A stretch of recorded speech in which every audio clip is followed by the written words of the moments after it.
आध्यात्मिक वर्षा ज्ञान के इस अनोखे संगम में आप सबका स्वागत है। आज हम एक ऐसे गहरे, बहुत ही गहरे विषय में उतर रहे हैं जो हम सबके जीवन के हर उतार चढ़ाव से जुड़ा है। हम बात करेंगे श्रीमद् भगवद गीता के अध्याय 2 श्लोक 14 की। इसका एक गहन विश्लेषण करेंगे और समझने की कोशिश करेंगे कि जीवन में ये जो लगातार सुख और दुख आते जाते रहते हैं, इनको कैसे देखें और हाँ, कैसे इनके असर से मुक्त होकर एक स्थिर, एक शांत जीवन जिएं। आपको बता दें कि ये जो गूढ़ और वृहद संकलन है, ये प्रस्तुति ये कप्तान श्याम बहादुर चौहान जी द्वारा तैयार की गई है और इसमें और बारीकियां जोड़ने के लिए आज के युग की जो एआई है उसकी भी सहायता ली गई है। हमारा मकसद है कि इस एक श्लोक में जो गहरा ज्ञान छिपा है, जो अंतर्दृष्टि है, उसे उजागर करें और ये समझें कि सदियों पुराना ये ज्ञान आज की भागदौड़ भरी जिंदगी में संतुलन पाने में, शांति पाने में और हाँ, अंततः मानव कल्याण में कैसे सहायक हो सकता है। तो चलिए अब शुरू करते हैं। इस महत्वपूर्ण श्लोक की परतों को खोलते हैं और देखते हैं कि ये हमारे रोजमर्रा के बिल्कुल आम अनुभवों से कैसे जुड़ता है। सबसे पहले आइए इस श्लोक को इसके मूल स्वरूप में सुनते हैं और इसे समझते हैं। इसमें एक अपना ही नाद है, एक अलग गहराई है। संस्कृत पाठ कुछ इस तरह है। मात्रा स्पर्शास्तु कौन्तेय शीतोष्ण सुख दुखदा आगमा पायिनो नित्या ताम स्थितिक्षस्व भारत 2.14। और अगर इसे हम रोमन लिपि में देखें तो आईएसटी लिप्यांतरण है मात्रा स्पर्शास्तु कौन्तेय शीतोष्ण सुख दुखदा आगमा पायिनो नित्या तान स्थितिक्षस्व भारत। उच्चारण में थोड़ी आसानी के लिए इसे ऐसे बोल सकते हैं, मात्रा स्पर्शास्तु कौन्तेय शीतोष्ण सुख दुखदा आगमा पायिनो नित्या तान स्थितिक्षस्व भारतम। इन शब्दों में ही देखिए एक पूरा संदेश छिपा हुआ है। अब इसके कुछ मुख्य शब्दों के अर्थ को थोड़ा और खोलते हैं, है ना। मात्रा स्पर्शाहा, इसका मतलब क्या है? ये है हमारी इंद्रियां, जैसे त्वचा, आंखें, कान, इनका अपने विषयों से संपर्क होना, जैसे हवा का त्वचा से, किसी रूप का आंखों से या आवाज का कानों से। यानी सर्दी, गर्मी और सुख दुख देने वाले ये संपर्क। आगमापायनः, ये शब्द बहुत बहुत महत्वपूर्ण है। इसका मतलब है आने जाने वाले, जो स्थिर नहीं है, बस प्रकट होते हैं और फिर विलीन हो जाते हैं। फिर है अनित्याः, यानी अस्थाई, नश्वर, जो हमेशा नहीं रहते। तान का मतलब है उन्हें, और आखिर में तितिक्षस्व, यही तो है मूल उपदेश। इसका मतलब है उन्हें सहन करो, उनसे विचलित हुए बिना स्थिर रहो। जी बिल्कुल, आपने शब्दों के अर्थ बहुत अच्छे से स्पष्ट किए हैं। अब अगर इन सब शब्दों का हम एक साथ पिरोकर पूरे श्लोक का भावार्थ समझें, तो भगवान कृष्ण अर्जुन से कह रहे हैं, हे कुंती पुत्र अर्जुन, ये जो इंद्रियां हैं और उनके विषय हैं, इनके संपर्क से ही सर्दी, गर्मी और सुख दुख जैसी अनुभूतियां पैदा होती हैं। ये सब आने जाने वाली हैं, आगमा पायना, और अस्थायी हैं, अनित्या। इसलिए हे भरतवंशी अर्जुन, तुम इनको सहन करना सीखो, इनसे अविचल रहो। और यहाँ ये समझना जरूरी है कि सहन करने का मतलब सिर्फ निष्क्रिय होकर झेलना नहीं है, बल्कि इसका गहरा मतलब है कि इन अनुभवों से प्रभावित हुए बिना अपने असली स्वरूप में स्थिर रहना। हाँ, ये बात बहुत महत्वपूर्ण है कि ये सिर्फ झेलना नहीं है। जी, अब ये भी समझना जरूरी है कि आखिर ये बात कही क्यों जा रही है, इसका संदर्भ, इसका कॉन्टेक्स्ट क्या है। जैसा हम सब जानते हैं, ये उपदेश कहाँ दिया जा रहा है? कुरुक्षेत्र के युद्ध के मैदान के ठीक बीच में। अर्जुन, जो इतने महान योद्धा हैं, वो अपने सामने अपने ही प्रियजनों को देखते हैं। गुरु हैं, पितामह हैं, भाई बंधु हैं, सब विरोधी सेना में। तो वो मोह और विषाद से, दुख से भर जाते हैं। उनके हाथ कांपने लगते हैं, गांडीव धनुष गिरने लगता है। वो कहते हैं कि भाई, मैं अपनों को मारकर ये राज्य भोगने का पाप नहीं कर सकता। उन्हें भविष्य का डर सता रहा है, पाप का भय है। वो अपने क्षत्रिय धर्म से पीछे हटने लगते हैं। वो एक बहुत बड़ी धर्म संकट में है। बिल्कुल। इसी गहरे मानसिक और भावनात्मक संकट के पल में श्री कृष्ण उन्हें ये ज्ञान दे रहे हैं। कृष्ण का उद्देश्य क्या है? वो अर्जुन को ये समझाना चाहते हैं कि तुम जिसे मैं और मेरा समझ रहे हो, ये शरीर, ये रिश्ते, इनसे जुड़े हुए सुख और दुख, ये सब तो प्रकृति का खेल है। ये सब अस्थाई है, नश्वर है। तुम्हारी असली पहचान तो आत्मा है, जो शाश्वत है, कभी नष्ट नहीं होती, अविनाशी है। इसलिए इन क्षणिक आने जाने वाली भावनाओं और परिस्थितियों के कारण अपने निश्चित कर्तव्य, अपने स्वधर्म से हटना, ये तो मूर्खता है। तो कृष्ण अर्जुन को इन भावनात्मक द्वंद्वों से ऊपर उठने को कह रहे हैं, विवेकपूर्ण स्थिरता पाने को कह रहे हैं और अपने कर्तव्य का पालन करने के लिए प्रेरित कर रहे हैं। और देखिए, ये बात सिर्फ अर्जुन के लिए नहीं है, ये हर उस इंसान के लिए है जो जीवन के इन सुख दुख के द्वंद्वों में फंसा हुआ महसूस करता है। ये संदर्भ जानने के बाद तो ये श्लोक और भी शक्तिशाली लगता है ना? ये सिर्फ कोई दर्शन की बात नहीं रह जाती, बल्कि एक बहुत गहरे मनोवैज्ञानिक संकट का समाधान बन जाती है, जो कर्म करने की प्रेरणा देती है। तो ये तो हुआ इसका मूल अर्थ और संदर्भ।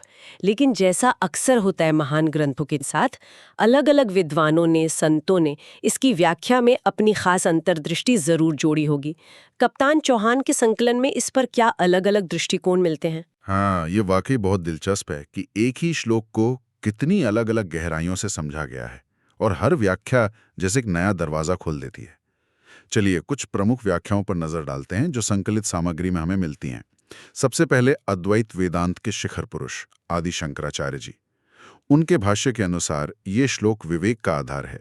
विवेक मतलब सही समझ, सही ज्ञान। वो इस बात पर बहुत जोर देते हैं कि सुख दुख, सर्दी गर्मी, जितने भी ये द्वंद्व हैं, ये सब जड़ प्रकृति या कह लीजिए माया के विकार हैं, बदलाव हैं। ये सब इंद्रियों और मन के स्तर पर होते हैं। आत्मा, जो हमारा असली स्वरूप है, वो इन सब से परे है, बिल्कुल अलग। वो शुद्ध है, चैतन्य है, असंग है, मतलब किसी से जुड़ा हुआ नहीं। तो शंकराचार्य जी के लिए तितिक्षस्व का मतलब है इस विवेक को पक्का करना कि मैं इन अनुभवों से अलग हूं, और इस समझ के जरिए अनासक्ति यानी डिटैचमेंट विकसित करना। और यही अनासक्ति फिर मुक्ति का रास्ता खोलती है। अच्छा, तो शंकराचार्य जी के लिए ये मूल रूप से पहचान का सवाल है कि हम खुद को इन पल पल बदलने वाले अनुभवों से जोड़ते हैं या अपने असली कभी न बदलने वाले स्वरूप से। बिल्कुल सही पकड़ा आपने, एकदम सही। अब देखिए, महाराष्ट्र के महान संत ज्ञानेश्वर महाराज, उन्होंने अपनी अद्भुत कृति ज्ञानेश्वरी में इस श्लोक को महाविद्या कहा है, यानी महान विद्या, परम ज्ञान। और वो इसे समझाने के लिए आकाश और बादल का बहुत ही सुंदर उदाहरण देते हैं। जैसे आकाश में अनगिनत बादल आते हैं, गरजते हैं, बरसते हैं, फिर चले जाते हैं, लेकिन आकाश वो तो वैसा ही रहता है, निर्लिप्त, स्थिर, उन बादलों से अप्रभावित, है ना? ठीक वैसे ही हमारी आत्मा रूपी आकाश में सुख दुख, मान अपमान, इन सब के अनुभव रूपी बादल आते जाते रहते हैं, पर आत्मा उनसे अछूती रहती है, अलग रहती है। तो संत ज्ञानेश्वर के लिए तितिक्षस्व का मतलब सिर्फ सहना नहीं है, बल्कि प्रतिक्रिया न करना सीखना है, नॉन रिएक्टिविटी। जैसे आकाश बादलों पर कोई प्रतिक्रिया नहीं देता, वैसे ही इन द्वंद्वों को साक्षी भाव से बस देखना सीखना है। वाह, ये उदाहरण तो बहुत ही प्रभावशाली है। आकाश और बादल, ये तुरंत समझ में आता है कि कैसे हम अनुभव तो करते हैं, पर हम वो अनुभव नहीं है। हाँ बिल्कुल। और अब स्वामी विवेकानंद के दृष्टिकोण को देखिए, वो तो अत्यंत व्यावहारिक है और ऊर्जा से भरा हुआ। वे कहते हैं कि भाई सुख और दुख तो जीवन की गाड़ी के दो पहिए जैसे हैं, ये तो आएंगे और जाएंगे ही, इनकी ज्यादा परवाह मत करो, हमें तो अपने लक्ष्य पर ध्यान टिकाए करना चाहिए। उनका वो प्रसिद्ध आह्वान याद है ना, उठो जागो और तब तक मत रुको जब तक लक्ष्य प्राप्त न हो जाए। ये इसी भावना को दिखाता है। तो विवेकानंद जी के लिए तितिक्षस्व का मतलब है एंड्योरेंस, कष्ट सहने की क्षमता, दृढ़ता। वो मानते थे कि यही सहनशीलता, यही दृढ़ता व्यक्ति को महान बनाती है, और यहां तक कि राष्ट्र को भी। ये हमें अपनी अंदरूनी शक्ति को जगाने और मुश्किल हालात में भी टिके रहने की प्रेरणा देता है। यानी विवेकानंद जी इससे व्यक्तिगत विकास और यहाँ तक कि बड़े लक्ष्यों की प्राप्ति से जोड़ रहे हैं। ये तो बहुत ही सक्रिय, बहुत एक्टिव व्याख्या लगती है। निश्चित रूप से। फिर एक और महत्वपूर्ण व्याख्या हमें स्वामी अड़गड़ानंद जी की यथार्थ गीता से मिलती है। वो इस बात पर बहुत जोर देते हैं कि ये जितने भी सुख दुख हैं, ये केवल मात्रा स्पर्श से पैदा होते हैं, यानी इंद्रियों का उनके विषयों से बस क्षण भर का संपर्क। ये हमारे यथार्थ स्वरूप यानी आत्मा का स्वभाव नहीं है। वो एक उदाहरण देते हैं चलती हुई ट्रेन का। आपने भी अनुभव किया होगा, ट्रेन में बैठे व्यक्ति को लगता है कि बाहर के पेड़ पौधे पीछे भाग रहे हैं, जबकि असलियत क्या है? असली में तो ट्रेन आगे बढ़ रही होती है। इसी तरह हम इस बदलते हुए अनित्य संसार को ही सच मानकर एक भ्रम में जीते हैं और फिर सुखी दुखी होते रहते हैं। तो स्वामी अड़गड़ानंद जी के अनुसार तितिक्षस्व का मतलब है इस भ्रम से जागना, इस सच्चाई को पहचानना कि ये अनुभव मुझ आत्मा का हिस्सा है ही नहीं। चलती ट्रेन का उदाहरण ये भ्रम को बहुत अच्छे से समझाता है कि कैसे हम बाहरी चीजों को सच मान लेते हैं जबकि वो बदल रही हैं और हम यानी आत्मा स्थिर है। जी। और अंत में अगर हम गीता प्रेस गोरखपुर या फिर डॉक्टर सर्वपल्ली राधाकृष्णन जैसे विद्वानों की व्याख्याओं को देखें तो वे इस श्लोक को स्थित प्रज्ञ के लक्षणों से जोड़ते हैं। स्थित प्रज्ञ यानी जिसकी बुद्धि स्थिर हो गई है। गीता के इसी अध्याय में आगे स्थित प्रज्ञ के लक्षणों का बहुत विस्तार से वर्णन भी आता है। स्थित प्रज्ञ कौन है? वो जो सुख में बहुत ज्यादा खुश नहीं होता और दुख में परेशान नहीं होता, वो दोनों में समभाव रखता है, एक जैसा रहता है। तो ये श्लोक उसी समता या कह लीजिए संतुलन, बैलेंस को पाने का आधार बताता है। ये जीवन के हर क्षेत्र में संतुलन बनाए रखने की एक व्यवहारिक शिक्षा है। वाह, तो मतलब इन सभी अलग अलग दृष्टिकोणों से ये बात और भी साफ हो जाती है कि तितिक्षस्व का मतलब सिर्फ निष्क्रिय होकर सहना या दांत भींचकर दुख झेलना बिल्कुल नहीं है। ये तो एक गहरी समझ, एक विवेक भरी दृष्टि विकसित करने का आह्वान है। ये हमें बार बार याद दिलाता है कि ये अनुभव बाहरी है, ये क्षणिक है और ये हमारे असली शांत स्वरूप को छू नहीं सकते। आपने एकदम सही सार पकड़ा है, बिल्कुल। और यही समझ, यही अंडरस्टैंडिंग इस श्लोक को आज के आधुनिक युग में मतलब अविश्वसनीय रूप से प्रासंगिक बनाती है। आप सोचिए आज का समय, जिसे अक्सर हम तनाव, चिंता, अवसाद, मानसिक उथल-पुथल का युग कहते हैं। हाँ, ऐसे में ये श्लोक एक कुशल मनोचिकित्सक की तरह हमारा मार्गदर्शन कर सकता है। यह हमें एक बहुत शक्तिशाली सच याद दिलाता है। कोई भी दुख, कोई भी मुश्किल, कोई भी नकारात्मक भावना, वो स्थायी नहीं है, वो परमानेंट नहीं है। ये बस जीवन का एक फेज है, एक दौर है, एक बादल है जो गुजर जाएगा। आगमपायेन अनित्याः, ये मंत्र हमें अनिश्चितता और मुश्किलों से लड़ने की अद्भुत मानसिक शक्ति दे सकता है, हिम्मत दे सकता है। हाँ, ये सुनने में तो बहुत अच्छा लगता है, बहुत राहत देने वाला। पर यहाँ एक व्यावहारिक सवाल उठता है जो शायद बहुत से लोगों के मन में आएगा। इस गहरी समझ को अपनी रोजमर्रा की जिंदगी में, मतलब जब हम वाकई परेशान हो, गुस्से में हो या दुखी हो, ठीक उस पल में कैसे लागू करें? कहना शायद आसान है पर करना उतना ही मुश्किल लगता है ना? ये बहुत ही जायज़ और बहुत महत्वपूर्ण सवाल है, क्योंकि ज्ञान को आचरण में उतारना, प्रैक्टिस में लाना ही तो असली साधना है। और हाँ, ये रातों रात नहीं होता। इसके लिए लगातार अभ्यास चाहिए, सजगता चाहिए, अवेयरनेस चाहिए। इसे करने का एक तरीका ये हो सकता है, जब भी कोई तीव्र भावना उठे, चाहे वो खुशी की हो या दुख की, तो तुरंत उसमें बह जाने या प्रतिक्रिया देने के बजाय बस एक पल के लिए रुकें, एक गहरी सांस लें और खुद को याद दिलाएं, ये जो अनुभव हो रहा है, ये भावना, ये स्थिति, ये भी मात्रा स्पर्श है, ये आगमापायेन है, अनित्य है, ये मेरा असली स्वरूप नहीं है। शुरू में ये मुश्किल लगेगा, शायद हम चूक भी जाएं, भूल जाएं, लेकिन धीरे धीरे इस सजग अभ्यास से हमारी प्रतिक्रिया करने की जो आदत है वो बदलने लगती है। हम भावनाओं के गुलाम बनने के बजाय उनके साक्षी बनना सीखते हैं, उन्हें बस देखना सीखते हैं। यानी एक तरह का मानसिक पॉज बटन दबाने जैसा है, प्रतिक्रिया देने से पहले एक क्षण का विवेकपूर्ण ठहराव लेना। और इसका सामाजिक स्तर पर क्या असर हो सकता है, खासकर आज के सोशल मीडिया के युग में जहां सब कुछ जैसे भारी मान्यता पर टिका हुआ लगता है? सामाजिक स्तर पर तो उसका महत्व और भी ज्यादा बढ़ जाता है। आप देखिए आज का डिजिटल युग, हम अक्सर अपनी खुशी, अपना आत्ममूल्य, अपनी सेल्फ वर्थ बाहरी चीजों से जोड़ने लगते हैं।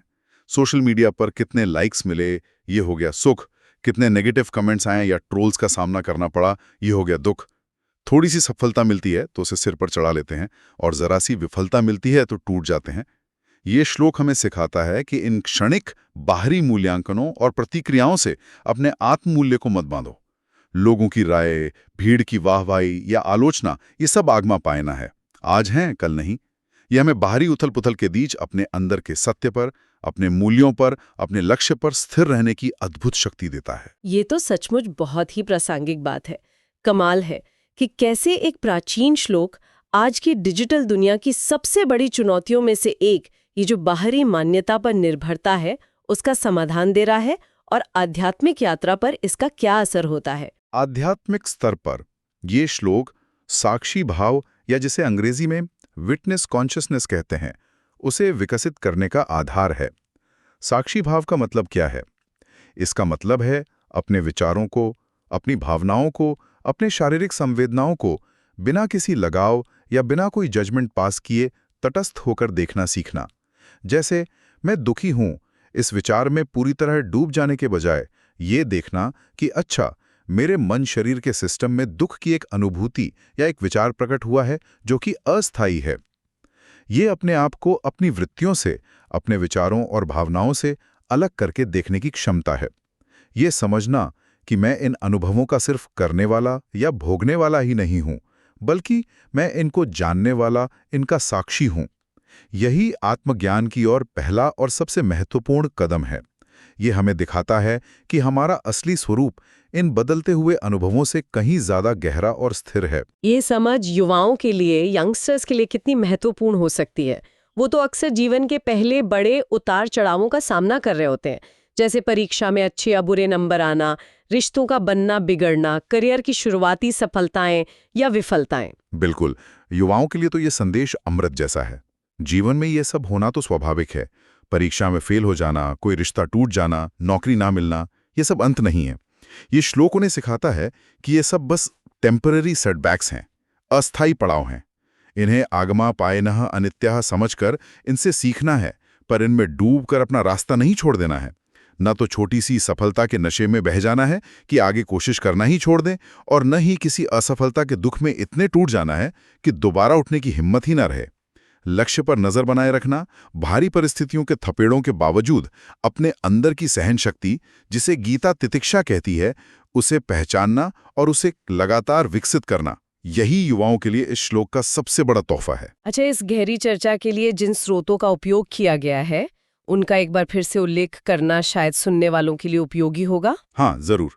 जैसा कि शुरू में बताया गया था, इस पूरी चर्चा का आधार कप्तान श्याम बहादुर चौहान जी द्वारा संकलित सामग्री है, और इसमें आदि शंकराचार्य जी का शारीरिक भाष्य, स्वामी अड़गड़ानंद जी की श्रीमद् भगवद गीता यथार्थ गीता, संत ज्ञानेश्वरी जी की ज्ञानेश्वरी, स्वामी विवेकानंद जी के व्याख्यान और गीता प्रेस गोरखपुर की श्रीमद् भगवद गीता जैसे प्रामाणिक और महत्वपूर्ण स्रोतों से मिली अंतर्दृष्टि शामिल है। तो अब अगर हम इसके प्रभाव की बात करें, इसके इम्पैक्ट की, तो ये समझ हमारे जीवन के अलग अलग पहलुओं को कैसे बदल सकती है, व्यक्तिगत स्तर पर, पारिवारिक स्तर पर और सामाजिक स्तर पर। हाँ, इसका प्रभाव सचमुच बहुत गहरा और मल्टी डायमेंशनल हो सकता है।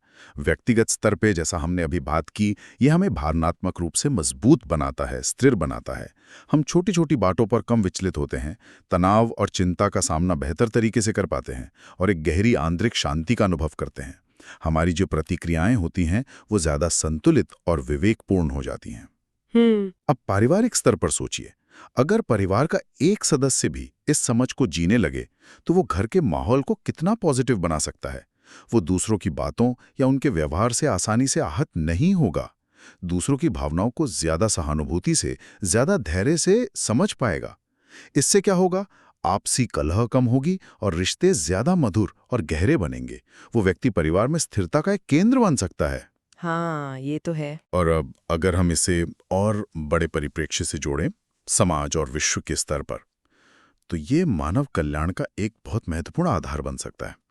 कल्पना कीजिए एक ऐसे समाज की जहां ज्यादा से ज्यादा लोग क्षणिक सुख, दुख, लाभ, हानि, मान अपमान के इन द्वंद्वों से ऊपर उठकर अपने कर्तव्यों का पालन करें, न्याय और सत्य के रास्ते पर चलें। ऐसे व्यक्ति ही तो एक स्थिर, संतुलित और न्यायपूर्ण समाज का निर्माण कर सकते हैं। जब लोग व्यक्तिगत लाभ हानि से ऊपर उठकर सामूहिक हित के लिए, यानी मानव कल्याण के लिए काम करने लगते हैं, तो समाज अपने आप ही प्रगति करता है। ये श्लोक हमें वही दृष्टि देता है। ये तो सचमुच एक आदर्श स्थिति लगती है सुनने में। लेकिन इस गहरी दार्शनिक बात को, मान लीजिए हमें बच्चों को या विद्यार्थियों को समझाना हो, तो उसे कैसे सरल बनाया जा सकता है?